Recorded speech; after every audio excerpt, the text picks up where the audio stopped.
we've had a series of disastrous education ministers, knowing very little about it, but wielding enormous power. I mean, take this whole question of testing, which most teachers absolutely detest. I mean, it prevents you from developing what the real purpose of education, to help them expand their minds, to arouse their curiosity. The former Conservative education minister came, and he said, the purpose of education is to make you employable, full stop. Now, I ask you, of course a well-educated person will be employable, and how? But that's not the only purpose of education. So you introduce state secondary education just in order to have efficient cogs in the wheel. Now, is that really what we're educating our children, just to be efficient cogs in a wheel? Or what about teaching them that if they don't like the shape of the wheel, they can change it?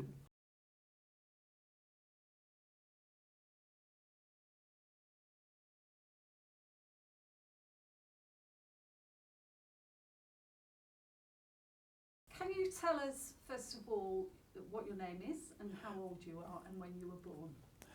Well, my name is Len Goldman, normally referred to as Len. I was born on August the 7th, 1916, in the middle of the First World War, at a place called Stourport, officially part of Kidderminster, on the River Stour. We stayed there for a short while, but after that we went down to Weston-super-Mare. When the war was over, we went to Brighton. Okay, so you were born in the Midlands. Yes. You moved to Weston-super-Mare in the West Country. That's right. And then you moved to Brighton. So how old were you when you moved to Brighton? It was somewhere between 4 and 5, because I remember shortly after we got here, I started school, so it must have been round about 5. Okay. Which would be 1921, of course. Yes. And what about your parents? What did your parents do? Well, my mother was one of the millions of Jewish refugees fleeing Tsarist persecution at the beginning of the 20th century, and so were my father's parents. He was born in England, but his parents were born in a similar place to my mother. He ran a small business of his own, and my mother devoted the whole of her life to her 4 children. And really, looking back, I believe, sacrificed a great deal. I think she was very talented, but never really developed her talents. So that was quite common, wasn't it? It was indeed. Of women that there was indeed. Very intelligent, bright women, but the home and the children came absolutely, first. Yeah. Yes. So, tell us something about your family life. You said you had three sisters. Right. 3 sisters, and being the boy, you might think I was favoured. Just the opposite. I got a lot of backhanded favours. For instance, if I was quarrelling with my sisters, my mother would say, "Oh, leave them alone, they're only girls." Now, of course, that's denigrating the girls, nonetheless telling me to shut up. I'm sure they didn't put up with any nonsense from those girls. Yeah. So you moved to Brighton. The family moved when you were about 4 or 5. Yes. And did you spend your entire education in Brighton? Were you educated? The whole of my formative years. Not only my education. I was at a little church school, one of the elementary schools created by the Act in 1902. Leaving school at 14. I failed the scholarship because by that time they'd introduced secondary schools to which you either paid a small fee, which my father would not, or you took a scholarship for about 20% of the places. And I failed the scholarship. Similar to the 11 plus actually today. And so I went on until I was 14, but I left school to earn my living. 14. Time to earn a living in those days. Wasn't much of a living I earned, I can tell you. But I became a shop assistant And was that in Brighton? in Brighton, in Western Road. And what kind of shop was it? What they call a drapery store, selling all sorts of things, whether furniture, soft furnishing, clothing, that sort of thing. And I became an apprentice shop assistant for £0.50 a week, 2 shillings and sixpence, 12.5p in today's money.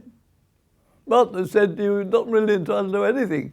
We're training you. You're an apprentice. But we'll give you just this little token amount, £0.50.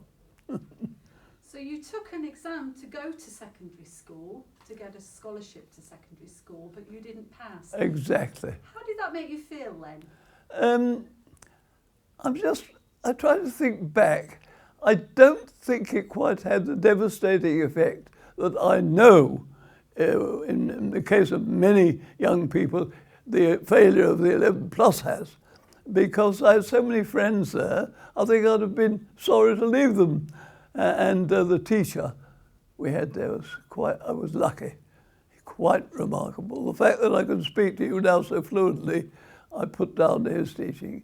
Of course, he wasn't interested in anything else but the language. Every aspect of the language, whether it was writing it, or acting, or debating, anything to do with the language, writing poetry, he was very keen on it. He was himself a marvellous actor, but nothing else. I mean, he knew pretty nearly nothing about geography or history. In fact, he gave us geography as a punishment when we were naughty. And did you have a favourite subject at school? English, of course, Right. and acting. And acting. And did that teacher have an impact on you, do you think? In terms of, did that teacher have an influence on what you did later in life? Oh, absolutely. There's not the slightest doubt that as things stand at the moment, I think I'm pretty good at talking or anything connected with the language, but not very much else. So you went to work in the draper's shop, you became an apprentice, but what happened next? We left Brighton. Right. We left Brighton in my 16th year, before my 16th birthday, and I got a similar job in the West End of London, in Regent Street, a large Irish linen store called Robinson and Cleaver's. And I stayed with them for some time. Then I became a commercial traveller for a sweet firm which everybody knows, Mars Confections. And then I became a door-to-door canvasser, and then I was conscripted for 6 years. The British Army took me to India, Burma, Malaya, and when I came out, this wonderful opportunity to become a teacher. You didn't have to have any of the usual formal qualifications, which suited me. You had to go in for you had an interview. Well, perhaps you can guess I'm quite good at interviews. And I got in and became a teacher, which I did for the rest of my working life. Fantastic. So And much enjoyed too, despite the strains and stresses. So this was the time of the post-war Labour government. That's right. The setting up of the National Health Service. That's right. And of course the 1944 Education Act. Absolutely. So tell us about that and what that meant to people at the time. Well now, the 1944 Education Act has to be seen as part of a historical development of state education. You see, you have to ask, what is state education for? And by state education, I'm distinguishing it from education in general, because there may be two somewhat slightly different purposes. You started with the 1870 Act, of course, when they needed some literate workers, so because the Industrial Revolution has made us the foremost country in Europe, we needed literate workers, so from 5 to 10, instead of going into the factories and down coal mines, the children were sent to school, to board school.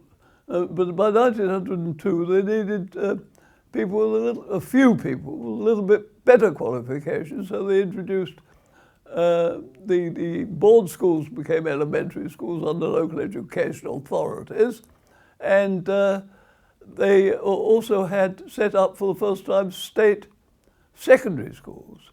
You had to pay a small fee for those, which my father wouldn't do, or pass a scholarship, very similar to the 11 plus, which is, I think I said before, I failed.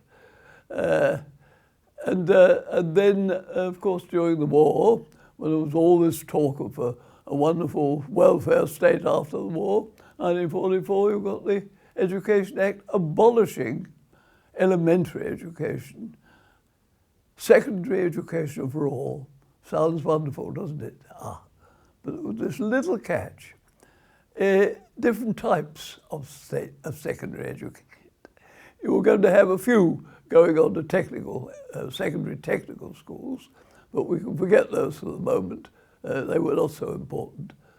The majority going to secondary modern schools, simply a new name for the elementary schools, and the same 20% going to secondary grammar schools, which were the old secondary schools. It's all based on the apparent needs of society. That's why the 1870 Act, they needed illiterate workers. The 1902 Act, they needed a little bit more than literate, and so on, right the way through. And when we get to the 1944 Act, there was this famous remark that the secondary modern schools are for the future hewers of wood and drawers of water. In other words, at 11, your whole life's career was set based on the information they obtained, a test you took, basically the intelligence test, where those that filled in the noughts and crosses, as I call it, more successfully, small 20% of the elite, went to the secondary grammar schools. The rest, as I say, they can go and, sorry, Sonny, but you can't, you know. Now just imagine a teacher faced with a whole class of kids who've been told that they can't. How are you going to motivate them to believe that they can? So you're a teacher by now, yeah. And you're teaching in this system. Yeah. What kind of school were you teaching in? Well, in my first job was in what was called a central school, a rather unusual one in London. And I was there for some considerable time. And these are the ones who had just failed the 11 plus. So we were able to give them a kind of semi-grammar school education. We got some pretty good exam results. And then I went abroad to Germany and lectured at the university in Germany. And when I came back, I came to Brighton and went to Dorothy Stringer School, which was a secondary modern school. And I've written about it in my poem, which I shall read later. The whole point was that you had, first of all, to get hold of those children, and you had to absolutely convince them, and it wasn't easy, having failed the 11 plus, that they could if they would. If they really wanted to, they could do just as well as the kids who passed the 11 plus. And it's very difficult to make them believe that. After all, some officials had told them they couldn't. And this is why my dislike of the selective system really burgeoned. I mean, I felt that the arrogance of saying that you know what a person's whole intellectual development is going to be. You know, Professor Himmelwhite did a study in London, 500 children at the age of 11, all from various different parts of London, and therefore under different educational authorities, with different, and this is another key factor, each educational authority has a different number of grammar school places. They haven't all got the same proportion of grammar. So what she discovered is that people who got the same intelligence quotient, as it was called, in one borough went to grammar school. People with the same intelligence quotient in a different borough, they went to secondary modern because there weren't enough grammar school places. How can that possibly be justified? But she then went on to trace the career of all those 500 right until their 25th birthday. And she discovered that those with exactly the same intelligence quotient who'd gone to grammar school did far better in life than those who'd gone to secondary school. Do you need any further proof than that of the fallacy of the whole thing? And when I came to Brighton, back from Germany where I was lecturing, knowing that there were comprehensive schools in various parts, and I found to my utter alarm, not only were they still the selective system in Brighton, but even teachers who should know better were talking about, oh, you know, those factory schools, which is what they call the comprehensive. And a group of us set up a comprehensive schools campaign. And there was one university professor, another university doctor, there was Stanley Deason, the well-known councillor, local councillor, and several others. 8 years we ran that campaign, and eventually a Conservative council introduced comprehensive schools in Brighton. And when I spoke to their education spokesman, who came round canvassing for my vote during an election, I spoke to his wife. She came first, and she heard what I had to say about schools, and she said, oh, I'll call my husband. He came across. I think his name was Professor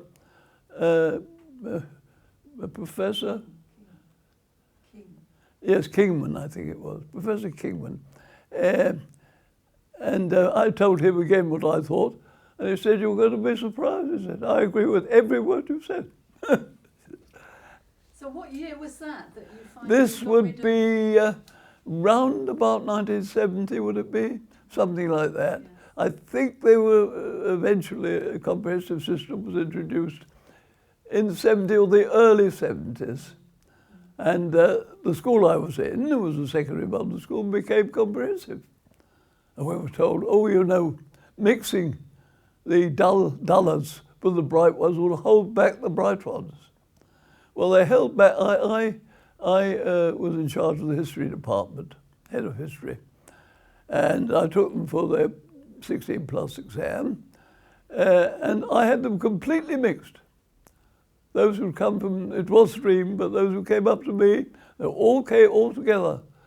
And the bright ones were so badly held back that several of them won university scholarships, and a large number of them went to university. And did it make a difference to the atmosphere in the school and the ethos of the school when the school became Oh, completely, obviously transformed. They still had streaming, of course, and that's still, to some extent, contentious. Some comprehensive schools abolished streaming, certainly in the early years, introduced it later before the exams. Yes, it's a completely different attitude. But of course we knew, and I warned them at the time, said the educational reactionaries, the elitists, they will come back, they will fight to reintroduce it. Exactly what you've got now. Don't accept all this propaganda about poor results of comprehensive schools. Even on their very narrow assessment of achievement, which is passing of exams, of course, the comprehensive schools have done far better than the divided system. I mean, you had 20%, and they didn't all pass the 16 plus exam. Now, if a comprehensive school only has 30% passes, oh, a terrible failure, which of course is a nonsense. They are a roaring success, even those that are rated as less good schools. A roaring success.